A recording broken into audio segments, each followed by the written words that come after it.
Okay. Happy St. Patrick's Day. Doesn't mean much coming from a German, but it's there.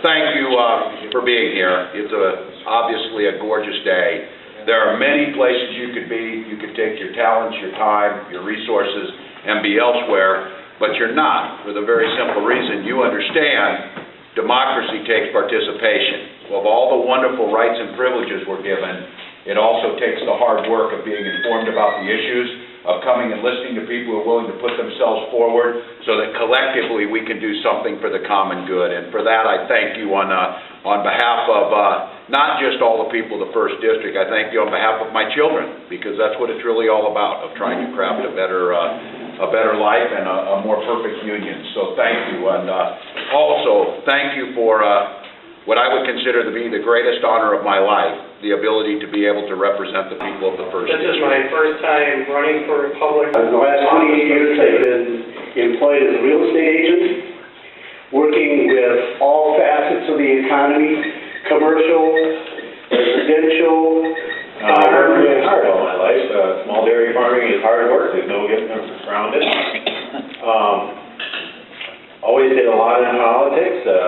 In fact, it's 40 years ago this year that I went to my first. Have you ever run into anyone who truly believes that the economic collapse that we experienced was because we paid? The economy is one thing that's affecting everybody, and with the way it's been going, the prices are getting more expensive to buy the goods.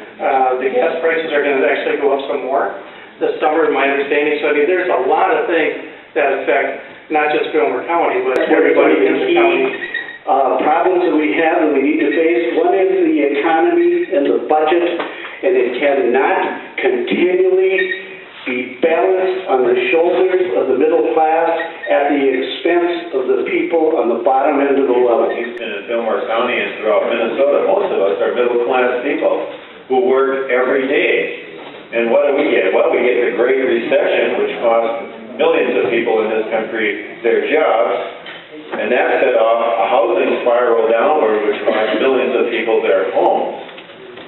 We deserve better than that. And we're not going to get that until we address this problem of economic inequality in this country, the fact that wealth is concentrating and concentrating and concentrating. And in my mind, the way to do that is through government, like Tim said. Government is the way we do things in this country. Government is the way we create a middle class. Our friends on the other side want to talk so much about running government like a family budget. Well, would we never invest in our house? Would you never put money into the house and maybe even put it, geez, I said, well, we're 68% of GDP, and yes, we ran a deficit because you fought 2 wars, gave tax cuts to millionaires, and did Medicare Part D and didn't pay for it. Of course we're in that, and when the economy collapsed, no money came in.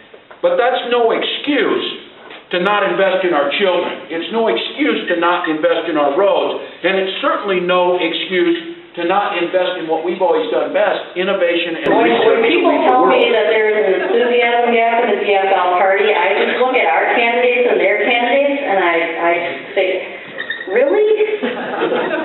I don't think the Republicans like the choices they have at all. I mean, look at the presidential race, and in the U.S. Senate campaign, neither they nor I could name the candidates running against Amy Klobuchar. And then you put Alquist and Mike Perry up against him. I think we're doing pretty good this year. I think we're looking at taking back the State House and Senate, in fact. You guys have some great candidates that you're going to be endorsing on April 29th, and I know you have a race down here in the House with Tony and with Ken, and good luck to you for the Senate race, Jack. Is Minnesota Senate, Republican Senate, and House caucus in total free fall and implosion. And we've got great candidates walking in and around us that want to change that back. So thanks for being here. It's serious business. The good news is that I still believe Martin Luther King Jr. was right, that that curve of the moral universe does arc towards justice.